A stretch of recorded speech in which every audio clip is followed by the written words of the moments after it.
Hi everybody, it's Katie Snyder at the Museum of the Grand Prairie in the Champaign County Forest Preserve District. I'm here in our new exhibit, How Long Must Women Wait? Women's Suffrage and Women's Rights in Champaign County. And I'm here today because I want to read you this book. And this book is called The Youngest Marcher. And it's the story of Audrey Faye Hendricks. And she was a little girl who marched in 1963 in Birmingham, Alabama in the Children's March, which you may have heard of, or maybe you've never heard of it. But this book is by Cynthia Levinston and it's illustrated by Vanessa Brantley Newton.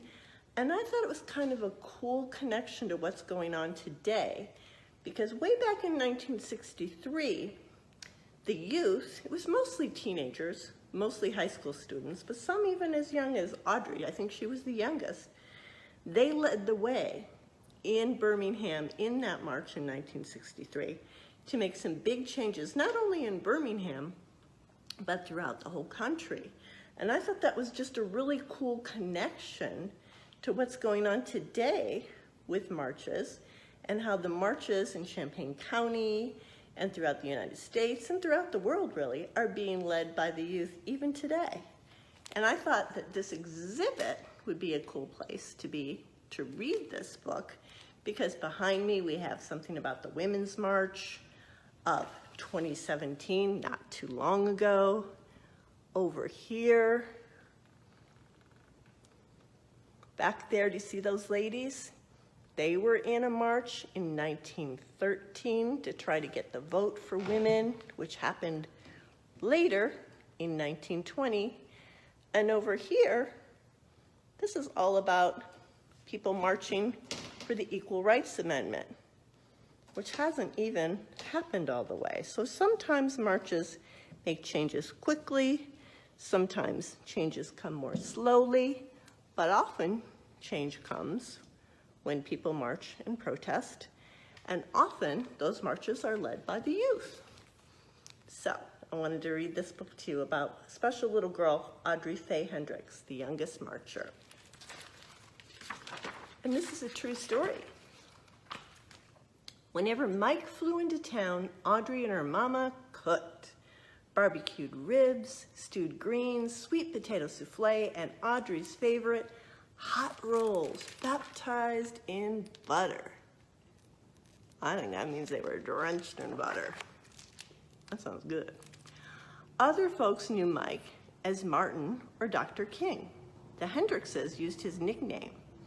They did the same with the other ministers too, like Fred Shuttlesworth and Jim Bevel. After Mike blessed the feast, Mama expected Audrey to keep still during supper. But when grown-ups talked about wiping out segregation, the laws that kept black and white people apart in Birmingham, she just had to speak up. Audrey intended to go places and do things like everybody else.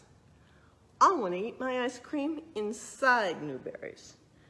I want to sit downstairs at the Alabama. I think that's the theater. I don't want hand-me-down school books, but stools at the counter, plush movie theater seats, books so fresh they'd crackle when you open them, those were for white children. Hush, hissed Mama.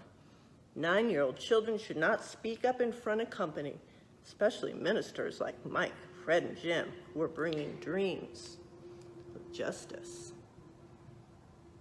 All having a meal together at Audrey's house. That's pretty special. Audrey knew all about segregation. She knew to pay the driver at the front of the bus, then step off and walk all the way around to the back door. Drink from the fountain with the dirty bowl and the warm water. Use the freight elevator in department stores downtown. Front row seats, cool water, elevators with white-gloved operators, those were for the white folks. She experienced all that, didn't she?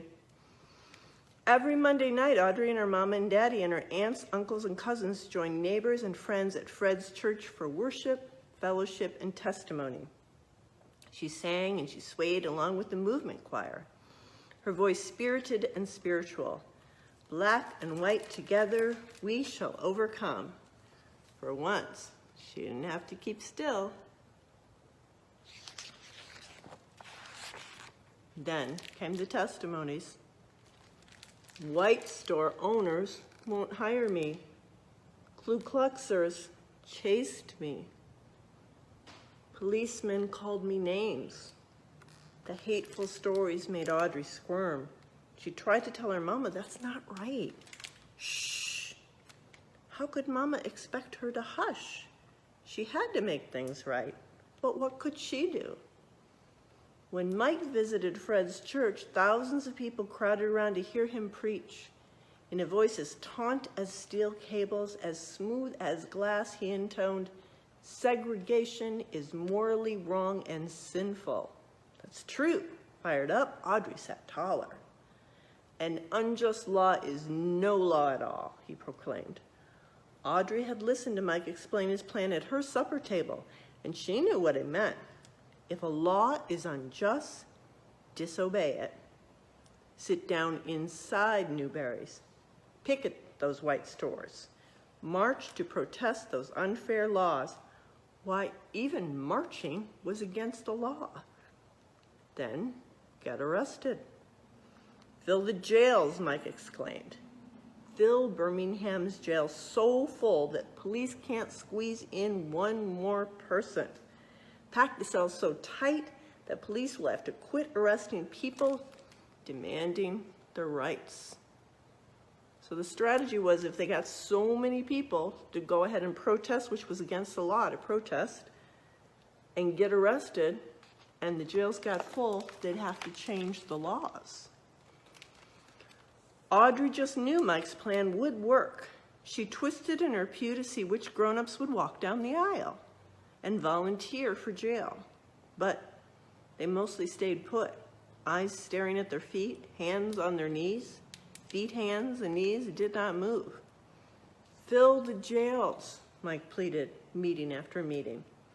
But head shook all around her. Audrey heard no. Let's not break those segregation laws. My boss will fire me. The landlord will evict me. Policemen will beat me. If nobody protested, Mike's plan would fail. Police could keep arresting everyone, anytime for anything, forever.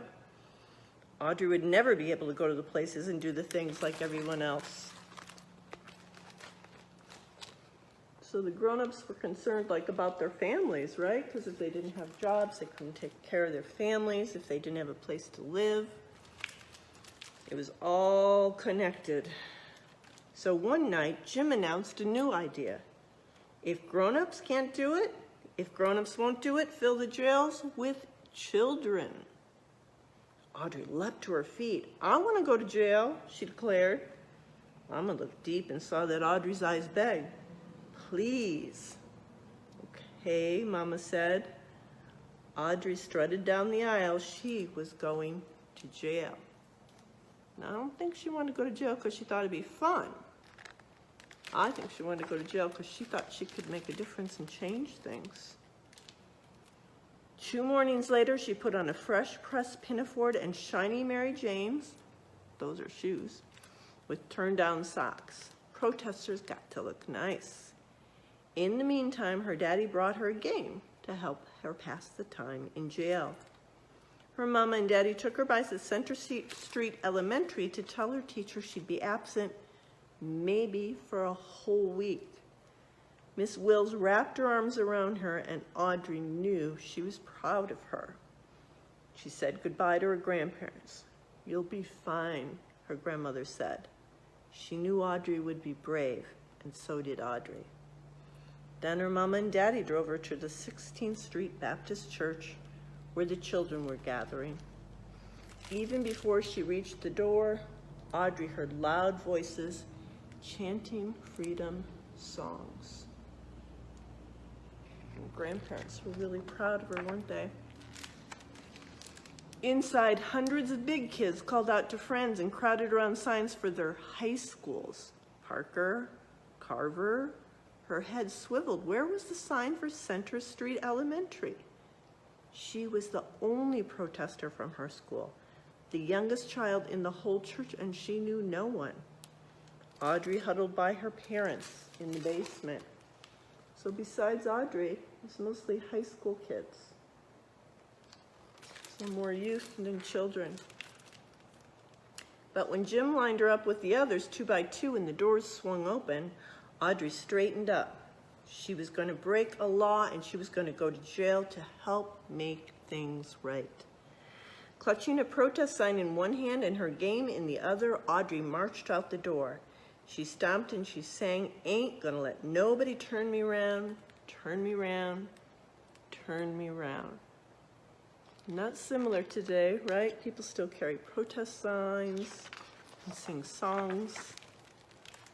Half a block from the church, a white policeman stopped Audrey and he pointed at a paddy wagon. Sentence, 1 week in juvenile jail. So they brought her, the littlest one, and all these other bigger kids to jail for kids. A matron locked Audrey into a day room with 24 other girls, all older, all bigger, all strangers. Audrey sat down alone and slipped the cover off her game. That would be frightening, wouldn't it? It'd be frightening for a grown-up or a kid. "I told you to sit down," the matron yelled, and Audrey jumped. She didn't remember standing up. The matron dragged her into a dark, empty room. "When I tell you to do something, you do it," she commanded, "or I'll leave you here."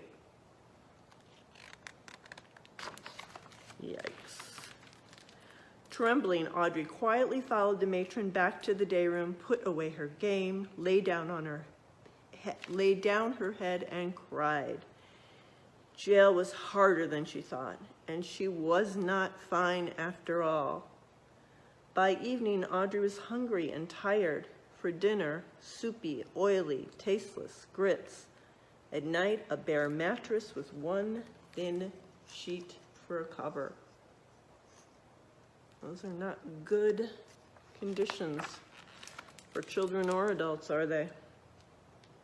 Audrey and her cellmates were let outdoors into an empty concrete pen surrounded by high prison walls. The older girls talked together. Audrey wondered what her classmates were doing. Miss Wills would be keeping them busy. It'd be hard to be all alone in there, wouldn't it? Everybody's so much older than her.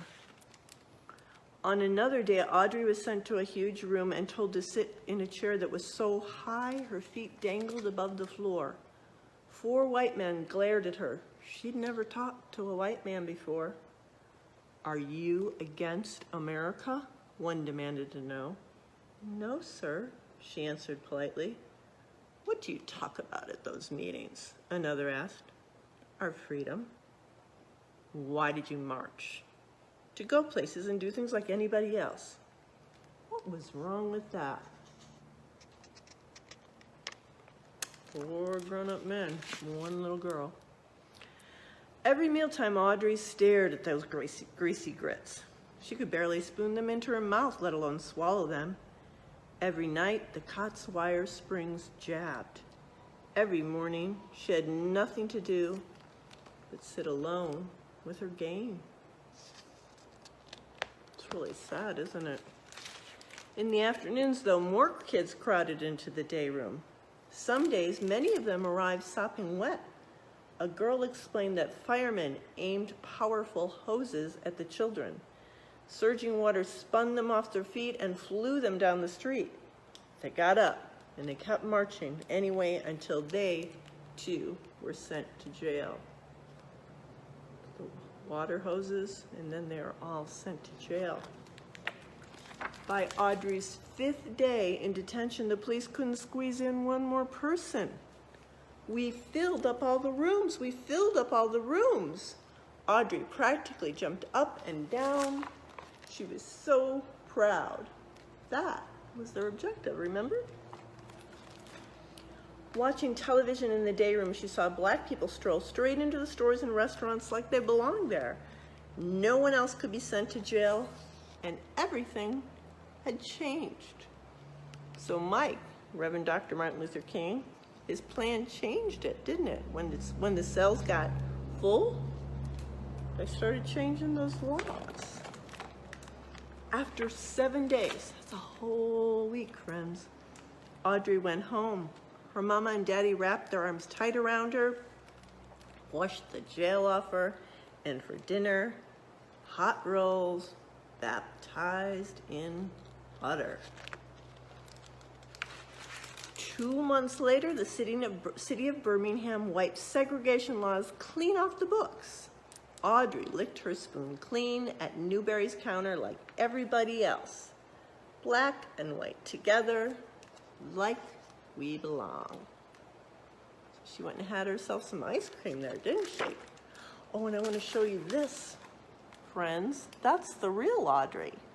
But she's a real little girl she really did this thing. So, I'm going to read you a little bit about what it says about the author. So, every day that Audrey was in jail, her mother, Lola, called someone that she knew at that jail to help make sure her daughter was safe. So her mom was looking out for her, wasn't she? The day after her release, Audrey returned to Miss Willis's class, but she didn't tell any of her classmates about being in jail. She didn't think that was that big of a deal at the time. She was one of 3,000 kids that were arrested in Birmingham in May of 1963. The Children's March not only affected Birmingham, but it made change all across America. And let me see, it says that summer young people held protests in nearly 200 cities, kind of like what's going on here, right? Nowadays, President John F. Kennedy spoke on television about prejudice and sent a civil rights bill to Congress. And on August 28th, about 250,000 people marched in Washington, D.C. to hear Dr. King preach about his dreams of freedom. Now, Audrey grew up to be an activist. Later on in high school, she volunteered to be one of the first black students to desegregate her high school. And after she graduated from college, she worked in Dallas, Texas, and then she went back to Birmingham. She taught preschool, she led a Head Start program, and years later she got a graduate degree, she earned her graduate degree, and she researched women like her mother and herself who were involved in the Civil Rights Movement. She was nicknamed the Civil Rights Queen, and she died in 2009. But here's a really great quote that Audrey said the year before in 2008. She said, "What a difference the Children's March has made in this nation." So what a difference that the children made way back in 1963 and the youth made way back in 1963, and what a difference the youth are making today. Bye, everybody. We'll see you all next time.